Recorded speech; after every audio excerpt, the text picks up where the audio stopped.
He had it all, a billion-dollar empire, a name that commanded respect, and a stunning fiancée who was the envy of society.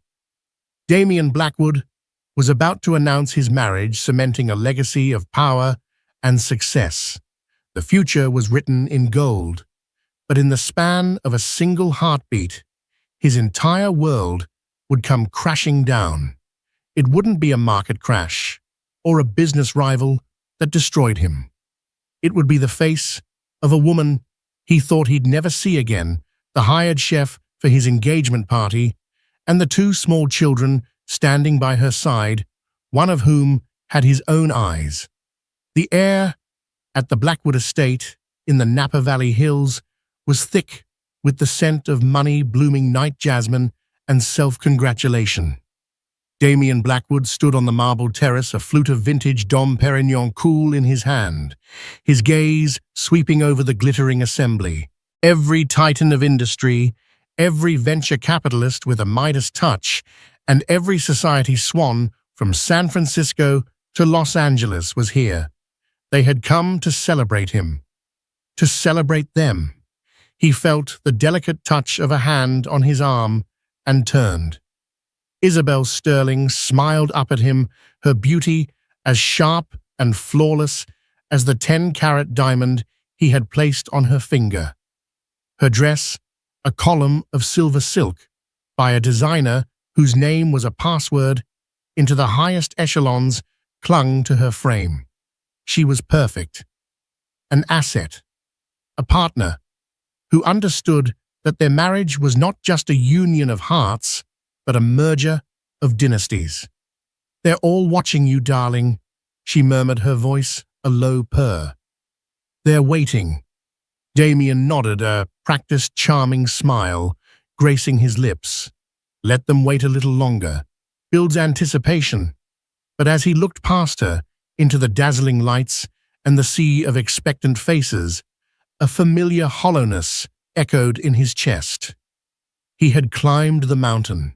From a cramped apartment in San Jose to this sprawling palace of glass and stone, he had conquered the tech world with a ruthlessness that was legendary. He had everything he had ever fought for. So why did it feel like he was standing in an exquisitely decorated empty room? He pushed the thought away. It was pre-wedding jitters. Nothing more.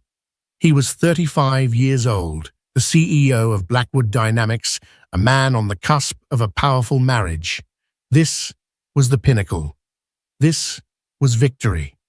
"The catering is exquisite," Isabel noted, gesturing vaguely towards the army of black and white-clad staff moving silently among the guests. "I was worried about hiring a lesser-known company, but their lead chef, this Esther Vance, came with impeccable, if quiet, recommendations." The name meant nothing to him. He was about to reply when his chief of staff, a perpetually flustered man named Peterson, appeared at his elbow. "Mr. Blackwood, it's time. The press is positioned, and everyone is waiting for the announcement." Damian drained his champagne. "Showtime." He led Isabel to a small raised platform at the edge of the terrace, overlooking the valley below. A microphone stood waiting. The chatter of the crowd hushed, turning into a collective, respectful silence. He tapped the microphone, the sound booming softly through the state-of-the-art speakers. "Good evening, everyone," he began, his voice calm and commanding. "Thank you all for joining us tonight. For years, my focus has been singular, building a legacy, creating something that lasts." He paused, turning to smile at Isabel, who basked in the adoration of the crowd. "But a legacy built alone is just an empire of one.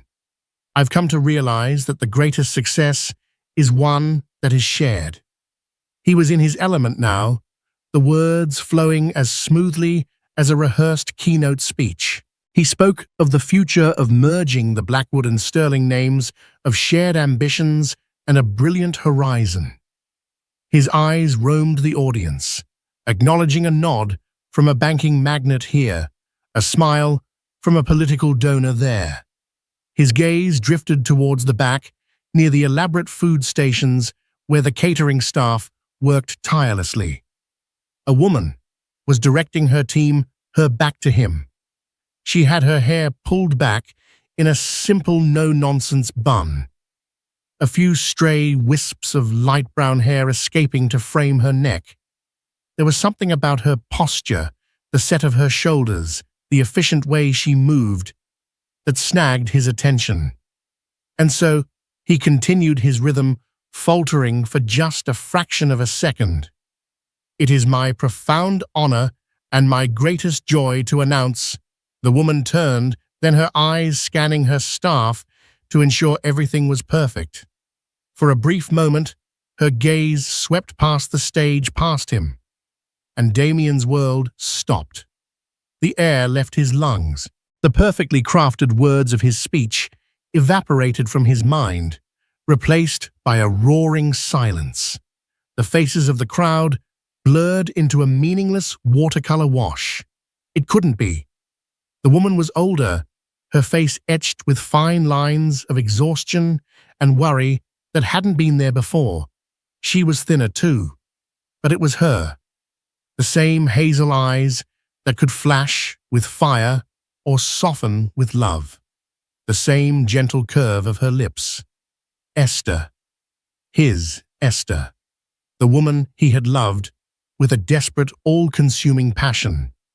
The woman he had erased from his life 7 years ago with a single brutal check and a command to disappear.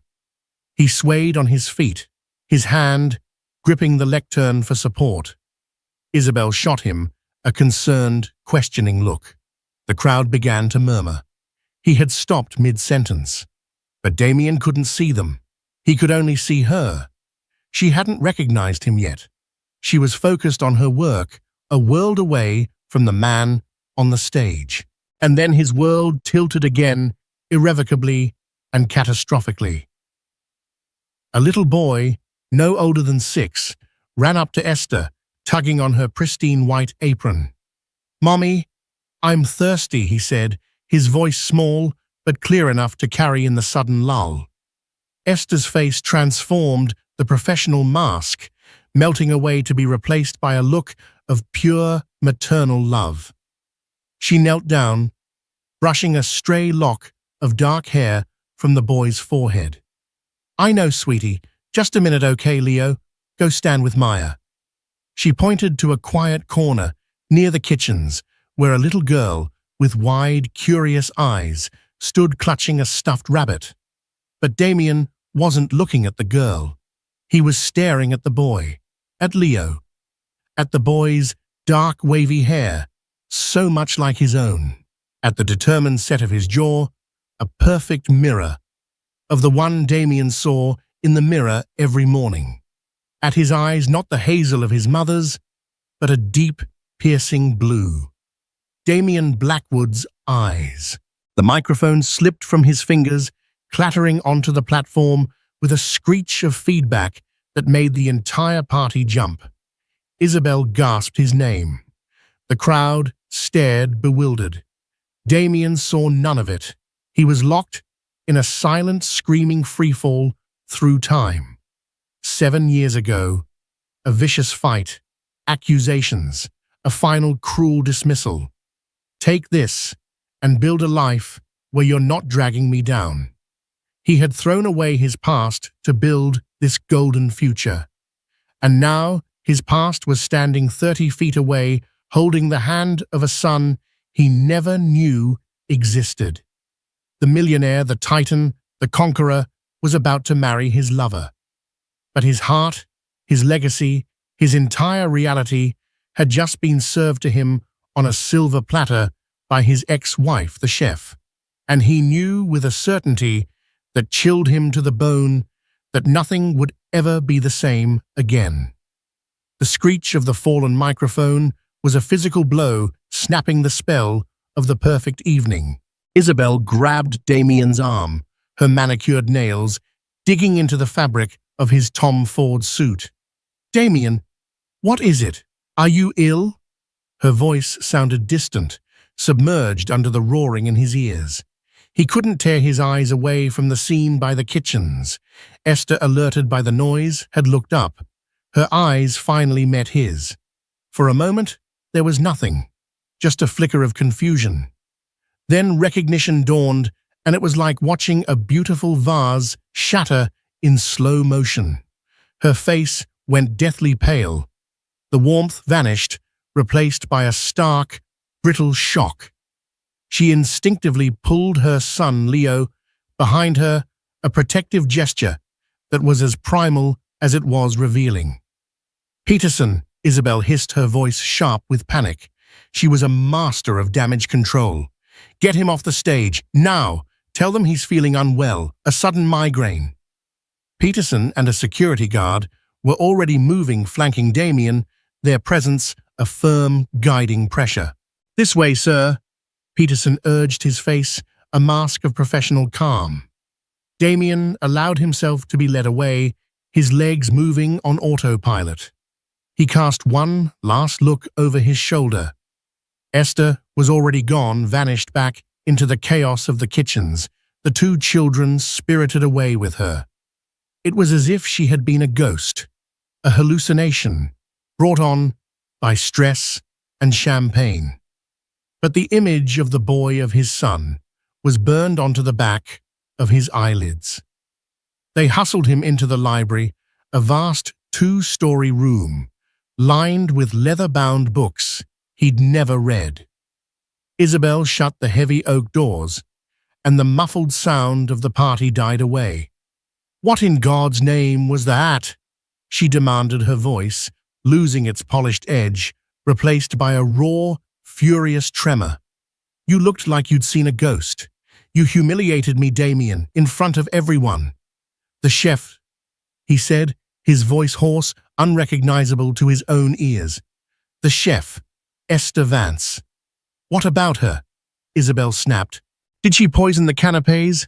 She's my ex-wife." He breathed the words, tasting like ash in his mouth. Isabel froze. All the color drained from her face, leaving her stunning features looking sharp and skeletal. "You're... what? The shy girl from college you mentioned once? The one who couldn't handle your ambition? That's her." He didn't answer. He was pacing the room like a caged panther, his mind a maelstrom of fractured memories and impossible questions.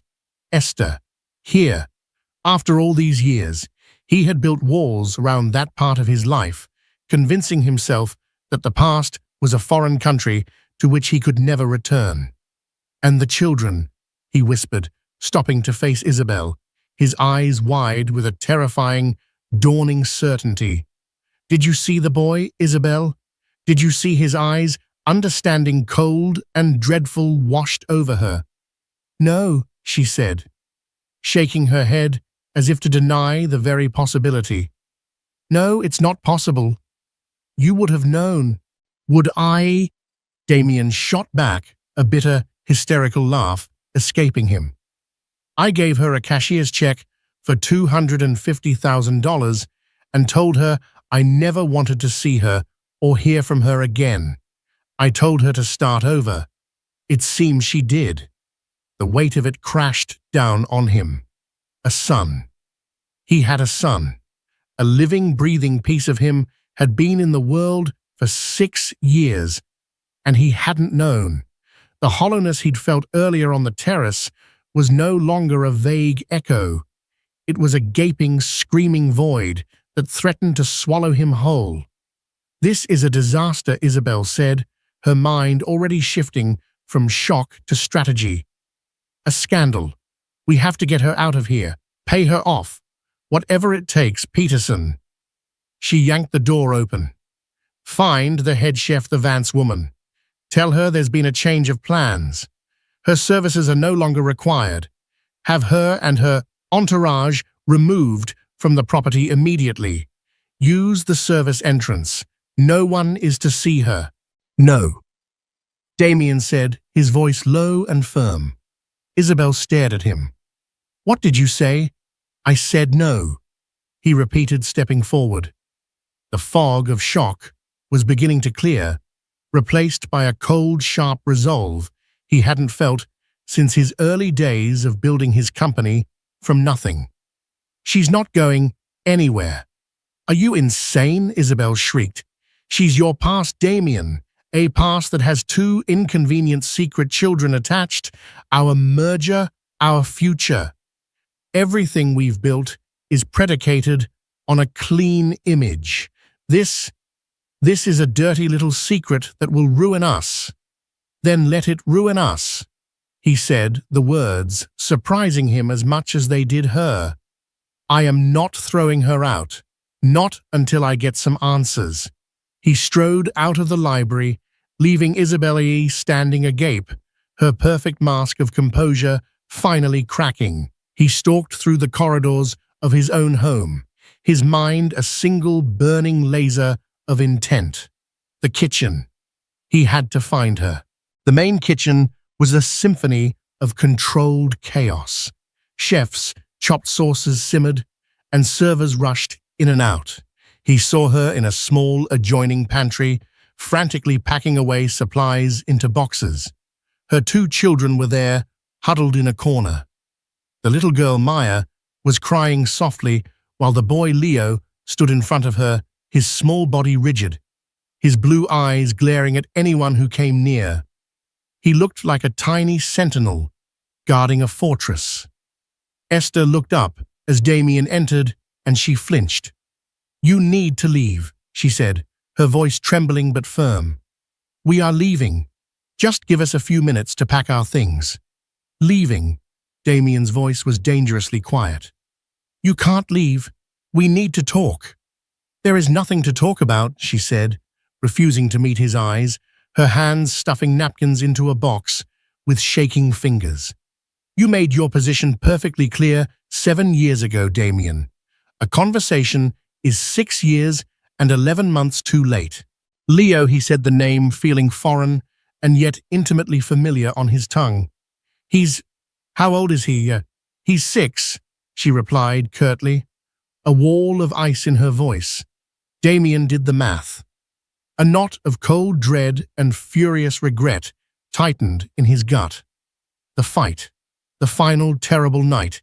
It had been just before he closed the Series A funding that launched his company into the stratosphere. He had accused her of holding him back, of not believing in him. She had cried, telling him he was becoming someone she didn't recognize. He had walked out. A week later, he'd had the check delivered by a courier. He had been so sure he was right. So sure she was an anchor.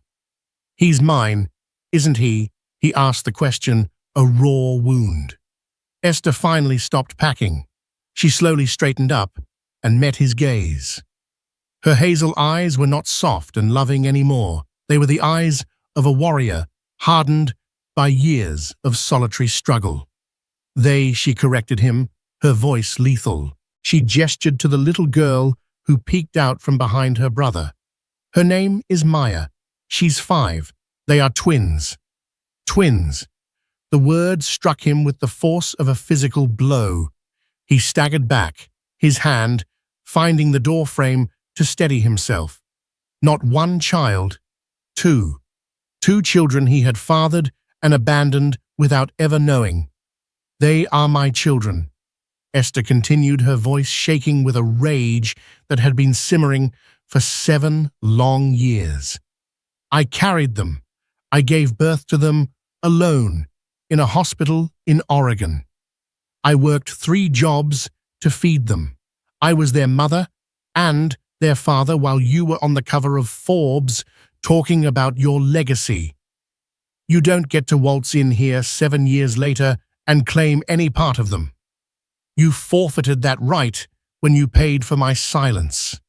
Before he could respond, the pantry door swung open.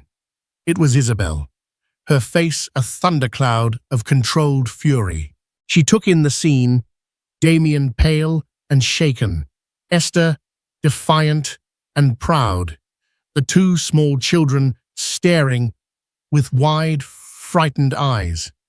"The party is ruined," Isabel said, her voice dripping with venom. "I am upstairs trying to salvage our reputation, and I find you in a pantry with this." She waved a dismissive hand at Esther and the children. "I told you to get rid of her." "They're not going anywhere," Damien said, finding his voice again. He stepped forward, positioning himself slightly between Isabel and Esther. It was an unconscious protective move that did not go unnoticed by either woman. "Fine," Isabel sneered, a cruel glint in her eyes. "Let her stay. Let the whole world find out that the great Damien Blackwood has a secret, impoverished family he hid away. Let's see what the Sterling family board members have to say about that when we ask for their approval on the merger." It was a direct threat. His future, his company, his relationship, all of it held hostage. The old Damien, the ruthless CEO, would have capitulated. He would have written a bigger check, signed a non-disclosure agreement, and buried this secret so deep it would never see the light of day. But the man standing in the pantry was no longer that man. In the space of 30 minutes, he had been fundamentally broken and remade. He looked at Leo, who was still glaring at him with his own defiant blue eyes. He looked at Maya, who was clutching her bunny, her lower lip trembling. And he looked at Esther, the woman he had loved and destroyed, who had survived and raised two miracles in the ashes of the life he had burned down. "Peterson," Damien called out into the kitchen, his voice ringing with an authority that made everyone freeze. "Prepare the North Guest House. Get Mrs. Vance and her children settled in for the night. See that they have everything they need." A collective gasp went through the kitchen staff. Isabel looked at him as if he had just stabbed her. Esther's head snapped up. "What? No, absolutely not. We are leaving." "You are not," Damien stated, his gaze unwavering. "You are not leaving this estate until I understand everything." He then turned his full attention to Isabel, his voice dropping to an icy calm. "And you will go back out to that party, and you will tell our guests that I was called away on a sudden, urgent business matter. You will handle it. That is what you're good at, isn't it? Handling things." It was a dismissal, as cold and final as the one he had given Esther 7 years ago. Without another word, he turned and walked out of the pantry, leaving the two most important women in his life, his past and his future, staring at each other in a stunned, supercharged silence, the battle for Damien Blackwood's soul having just begun. The North Guest House was a miniature version of the main estate, a 2-bedroom jewel of architecture with its own infinity pool and a view of the sprawling vineyards. To Esther, it felt like the most luxurious prison ever constructed. She had argued, she had protested, but Damien's quiet, implacable orders, backed by a team of staff who followed them without question, had left her no choice. Her beat-up sedan was still in the service parking lot, but she felt as if Damien had taken the keys to her entire life. The first morning was a study in unbearable tension. A lavish breakfast was delivered, but no one ate. Esther stared into a cup of coffee, her mind racing. Leo refused to sit at the table, choosing instead to stand by the large glass doors, a silent, brooding guard. Maya, sensing the stress, pushed a piece of cantaloupe around her plate with her fork, her expression mournful. Just after 9, Damien appeared. He wasn't wearing a suit. He was dressed in jeans and a simple black t-shirt, a look so reminiscent of their early days together that it made Esther's heart ache with a phantom pain. He looked tired, as if he hadn't slept at all. "Good morning," he said, his voice gentle. It was a tone she hadn't heard in almost a decade. Esther didn't respond. Leo took a half step forward, placing himself between Damien and his mother. You should go, the little boy said, his voice small but steady. You're upsetting my mummy. Damien stopped his eyes, fixing on the boy.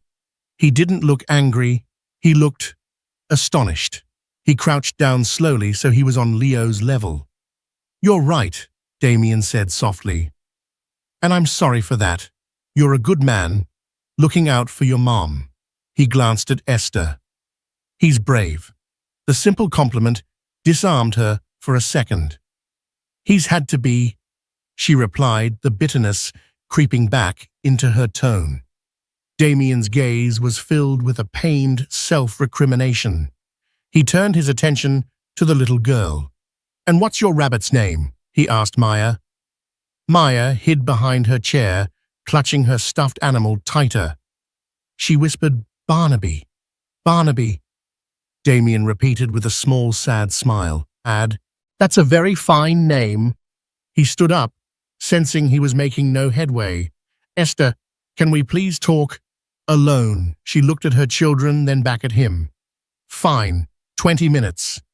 She led him out to the patio, the cool morning air, a welcome relief from the suffocating atmosphere inside. For a long moment, they stood in silence, looking out at the valley. Why? Damien finally asked, his voice raw. Why didn't you tell me, Esther, all these years? You could have called. You could have written. You knew what I should have done. Esther let out a short, sharp laugh, devoid of humor. Done what, Damien? Flown in on your private jet and played the doting father for the cameras. Written a bigger check. You made it perfectly clear you wanted a life free of anchors. You told me I was dragging you down, that my small dreams were incompatible with your destiny. And then you sent a check like you were settling a bad business deal. You didn't just end our marriage, you tried to erase it. Why on earth would I invite that man into my children's lives? Every word was a perfectly aimed dart, and every one of them hit its mark. He flinched, remembering the cruel, ambitious young man he had been. I was wrong, he whispered. I was an arrogant fool. I was so terrified of failing that I pushed away the only thing that ever mattered. You weren't a fool, you were cruel, she corrected. And you weren't just pushing me away, you were listening to someone else. Damien frowned. What are you talking about? Mark, she said, naming his former best friend and original business partner, Mark Renshaw. The week before our final fight, he came to see me. He told me you were under incredible pressure and that I needed to give you space. He said I was distracting you, that my calls and my worries were making you lose focus. He made me feel like I was the villain in your story. Damien's blood ran cold. He and Mark had had a bitter falling out 3 years ago over the company's direction. Mark had wanted to cash out. Damien had wanted to build an empire. Damien had bought him out for a fraction of what his shares would later be worth, and they hadn't spoken since. Mark spoke to you? Damien asked, a new dark suspicion forming in his mind. He told me that you were considering a major sacrifice to secure the final round of funding. Esther continued, her voice trembling with the memory.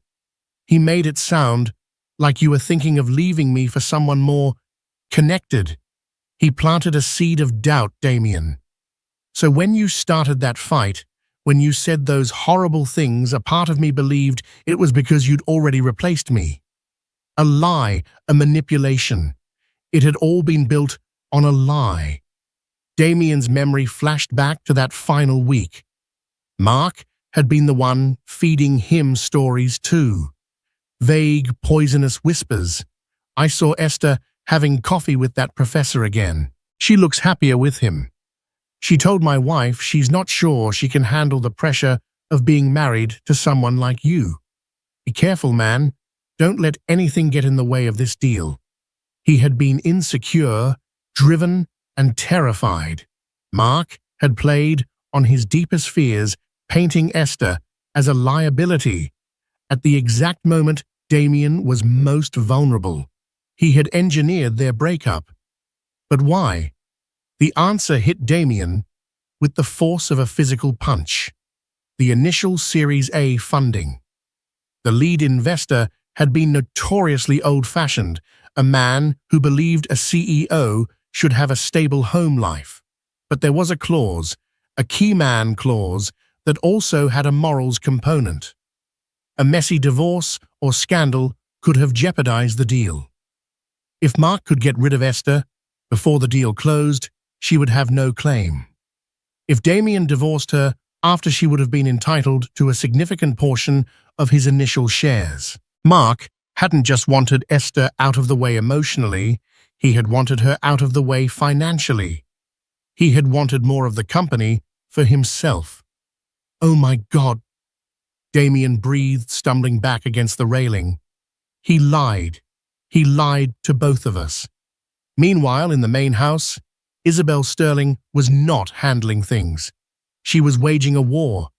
She had spent the night on the phone with her father and two of the most ruthless private investigators money could buy. "I want everything on her," she had hissed into her phone. "Esther Vance. Every job she's had, every dollar she's earned, every man she's dated since she left him. I want her tax records, her credit score, her children's birth certificates. I want ammunition, and I want it by noon." By 11 a.m., she had a preliminary file. It painted a picture of struggle and dignity that to Isabel's eyes looked like a litany of failures. Community college courses in culinary arts, rented apartments, a part-time waitressing job, a small catering business run out of her two-bedroom apartment. There was no secret benefactor, no hidden wealth, just a woman working herself to the bone to stay afloat. And then she found it. The detail she could twist into a weapon. On the birth certificates for Leo Vance and Maya Vance, the space for father's name was empty. It was left blank. A cruel, triumphant smile spread across Isabel's face. She found Damien on the guest house patio, still reeling from his revelation about Mark. Esther had gone back inside to be with her children. "I think you'll want to see this," Isabel said, her voice dripping with false sympathy as she handed him a tablet, displaying the digital copies of the birth certificates. He stared at the empty space where his name should have been. It was another knife in his heart. "She erased you, Damien," Isabel said, softly twisting the blade. "For all her talk of you abandoning them, she made sure you legally didn't exist. She could have put your name down. She could have sued for child support at any time. But she didn't. Why? Maybe she wasn't sure. Maybe there was someone else. A woman doesn't just leave that blank unless she's hiding something." The poison of the suggestion hung in the air. For a fleeting second, the old insecure Damien flickered. Could she be right? Then he looked through the glass door and saw Esther on the floor, helping Maya put a puzzle together, her face a picture of weary, patient love. The woman he knew, the real Esther, would never have been unfaithful. The lie he had believed for 7 years had come from Mark, not her. "No," Damien said, handing the tablet back. "She left it blank because she was protecting them from me, from the man I was. She didn't want her children legally tied to a man who threw their mother away like garbage." Isabel's face hardened. Her gambit had failed. "So that's it. You're just going to blow up your entire life for a woman who has done nothing but struggle and a couple of kids you met yesterday." "They are not a couple of kids," Damien bit out, his voice shaking with a protective fury that was entirely new to him. "They are my son and my daughter. And she is the woman I betrayed because I was a fool who listened to a snake. The only thing I'm blowing up, Isabel, is the lie I've been living." He pulled the 10-carat diamond ring from his pocket, the one he'd retrieved from the platform after the chaos. He didn't hand it to her.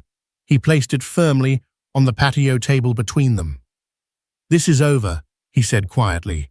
"Our engagement, our merger, it's over." Isabel stared at the ring, then at his face, her expression a mixture of disbelief and pure hatred. "You will regret this," she whispered, her voice a venomous promise. "I will not be publicly humiliated and discarded. My family will crush you. I will personally tear down everything you have ever built. You think you've seen a scandal?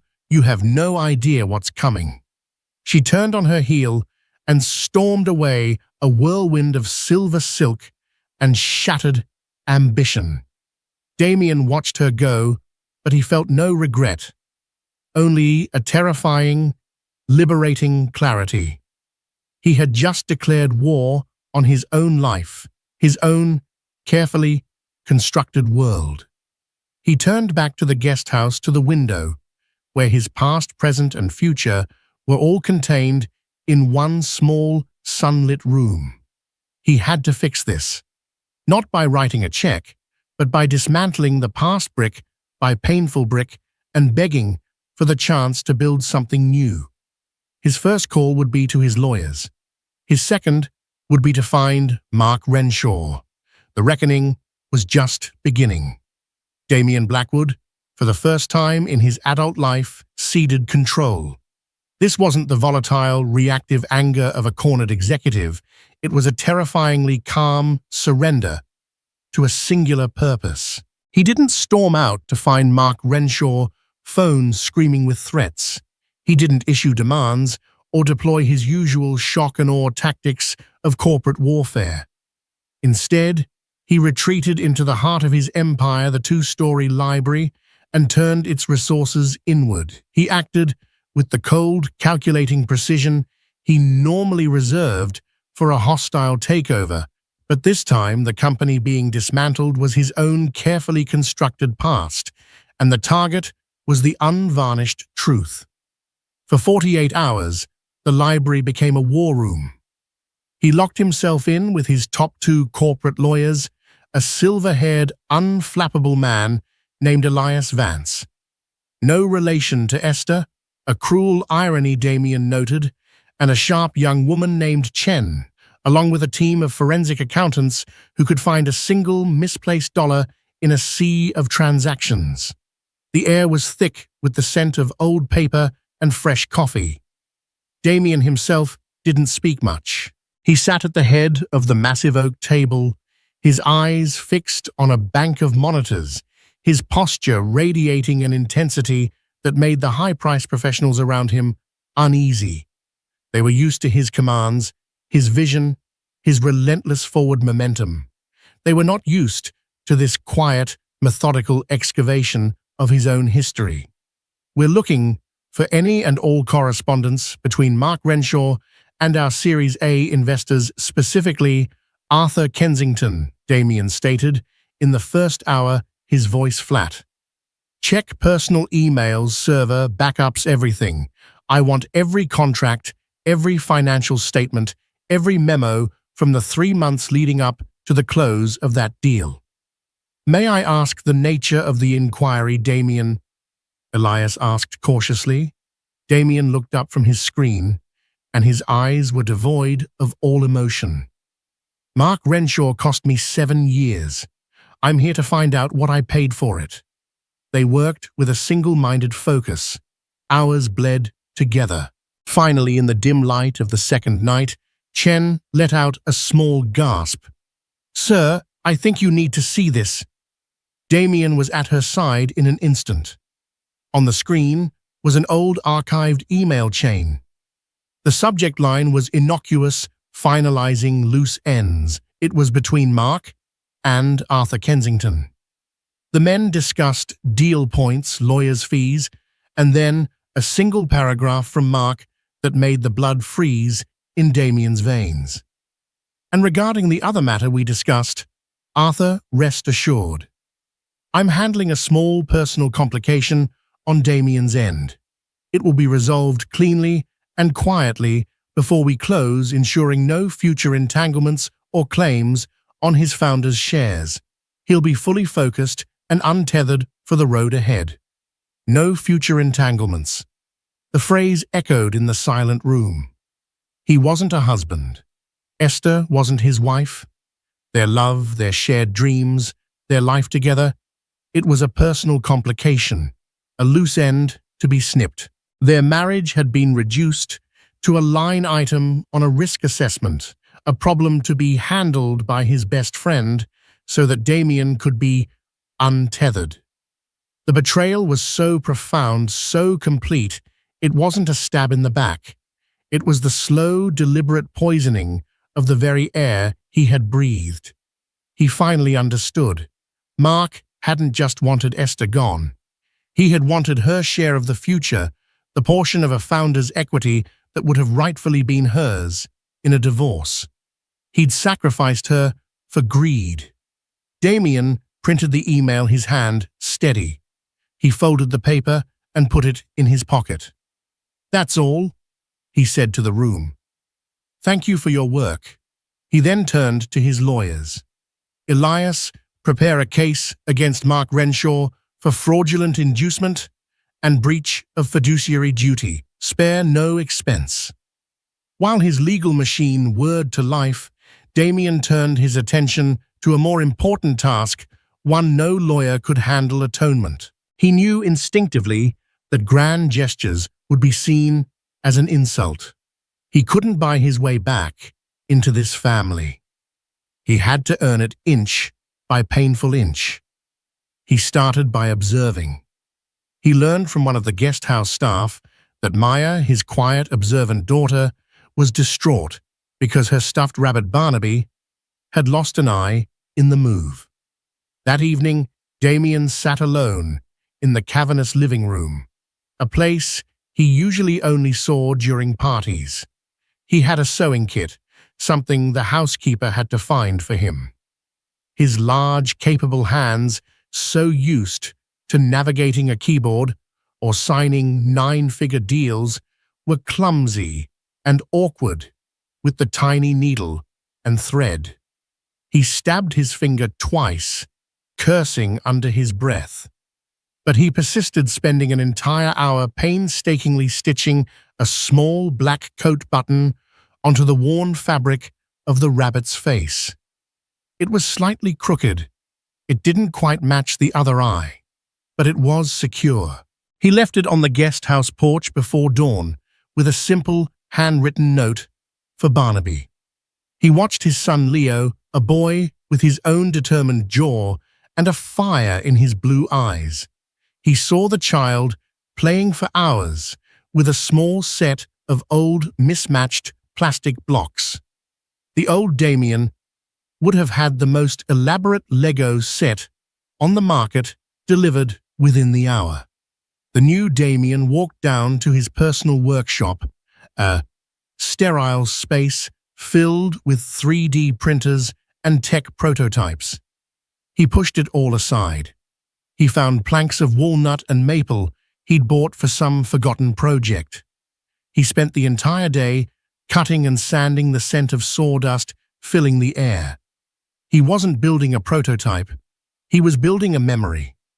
He remembered a set of simple, heavy blocks his own grandfather, a carpenter, had made for him. He remembered the solid feel of them in his hands. He sanded every edge until it was perfectly smooth, rubbing them with natural oil until the grain shone. He left the large, heavy crate of blocks on the patio with no note attached. Esther watched all of this from the windows of the guest house, her heart a confused battlefield. She wanted to hold on to her anger. It was a shield she had carried for 7 years, and it had kept her safe. But every small act, every quiet gesture, was a chisel against that shield. This wasn't the Damien she knew. The Damien she knew outsourced everything. He didn't fix things, he replaced them. This man, this stranger who looked like her husband, was patiently, humbly trying to mend a world he had shattered. One afternoon, she found him by the vineyard's edge, just staring at the rows of grapes, his shoulders slumped. "My lawyers found the emails," he said without turning his voice thick. "Between Mark and our first big investor. You were right about everything. He engineered the whole thing. He told me you were a distraction, and he told Kensington you were a complication he was handling." "I'm sorry, Damien," she said softly, and the words surprised her with their sincerity. She wasn't sorry he was hurting. She was sorry for the man he had been, the man he'd lost along the way. He finally turned to face her, and his eyes were full of a pain so raw it was startling. "Sorry, Esther. Don't you dare be sorry for me. I am the one who is sorry. I let my ambition and my fear make me a monster. I let another man poison my mind against the only pure thing in my life. I was weak and arrogant and so desperate to prove myself that I burned down my own home." He took a shaky breath, his gaze drifting toward the guest house where the children were playing. "I have wasted 7 years of our lives. But that's not the worst of it. I have wasted 7 years of their lives. I missed their first steps. I missed their first words. I wasn't there to hold them when they had a fever or chase away a nightmare. I can buy anything in this world, Esther, but I can never ever buy back that time." He wasn't making excuses. He was delivering a verdict upon himself. It was in that moment of raw, unvarnished confession, with no attempt to mitigate his guilt, that the final wall inside Esther's heart finally crumbled into dust. "No," she said, her own voice thick with unshed tears. "You can't buy the time back, but the future isn't written yet." Just as that fragile, tentative truce settled between them, the war with Isabel exploded onto the public stage. As promised, she did not go quietly. A story broke on The Gilded Cage, a notorious gossip website. The headlines screamed across the internet, accompanied by a telephoto shot of Esther and the children on the guesthouse patio. Billionaire CEO Damien Blackwood's secret family fiancé, blindsided by hired help and hidden offspring on eve of engagement. The story was a masterpiece of venom and insinuation. It painted Esther as a calculating gold digger who had timed her reappearance perfectly. It hinted that the paternity of the children was questionable, given the blank father field on the birth certificates. It portrayed Isabel as the dignified, wronged victim.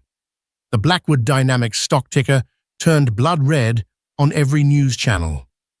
The board of directors called an emergency meeting. Damien's world was officially on fire.